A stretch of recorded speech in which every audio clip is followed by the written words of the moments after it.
सुफियान को अपनी माँ का सबसे बड़ा राज पता चल गया। सुफियान को आज तक यही लगता रहा था कि उसकी माँ ने जो भी किया उसकी भलाई के लिए किया, लेकिन आज उसके सामने एक एक करके वो सारे राज खुलने वाले थे जो उसकी पूरी जिंदगी की तस्वीर बदल कर रख देते।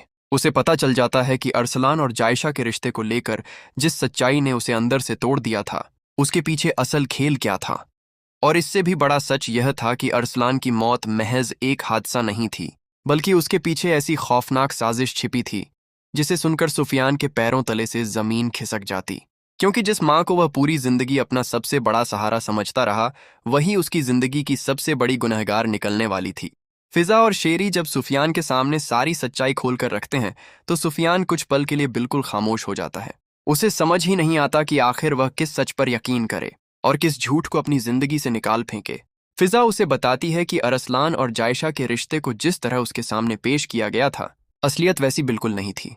अरसलान के दिल में फिजा के लिए मोहब्बत थी और यही मोहब्बत उसकी जिंदगी की सबसे बड़ी कमजोरी बन गई थी। फिजा कांपती हुई आवाज में सुफियान से कहती है कि जो कुछ भी हुआ उसके पीछे तुम्हारी माँ का हाथ था।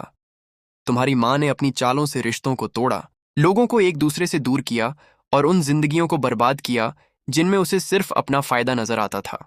यह सुनते ही सुफियान की आंखों के सामने अपनी पूरी जिंदगी घूम जाती है।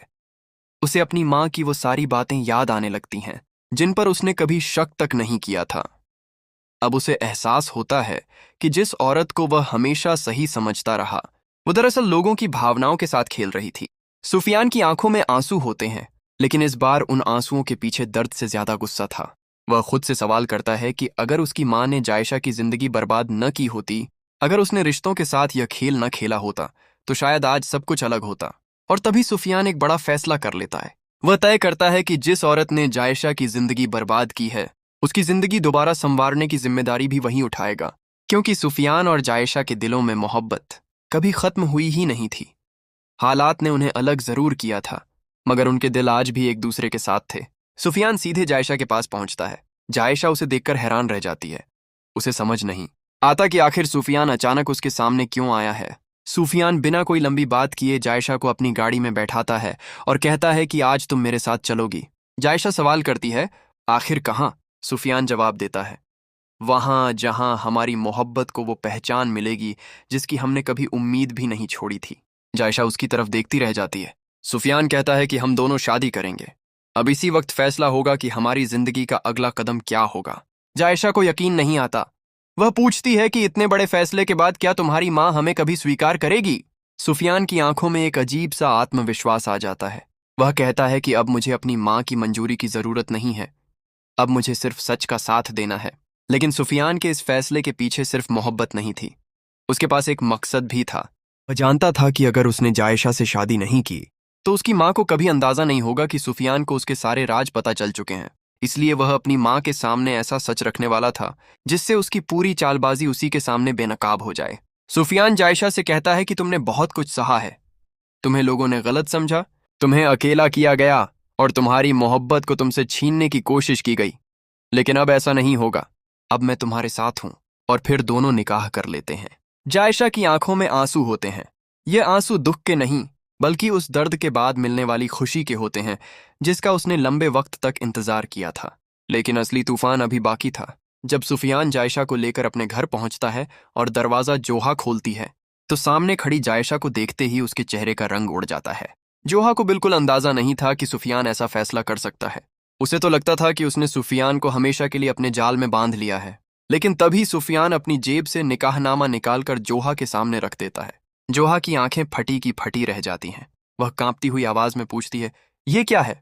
सुफियान कहता है, ये मेरी और जायशा की शादी का निकाहनामा है। जोहा के पैरों तले से जमीन निकल जाती है।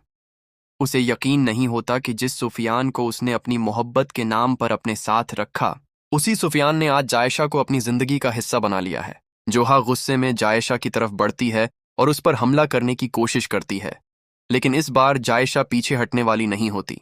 जायशा जोहा की तरफ देखकर कहती है कि तुमने मेरी जिंदगी बर्बाद करने की कोशिश की थी, तुमने मुझसे मेरा प्यार छीनने की कोशिश की थी, इसीलिए आज मैंने तुम्हारी वो जिंदगी खत्म कर दी जिस पर तुम्हें बहुत घमंड था।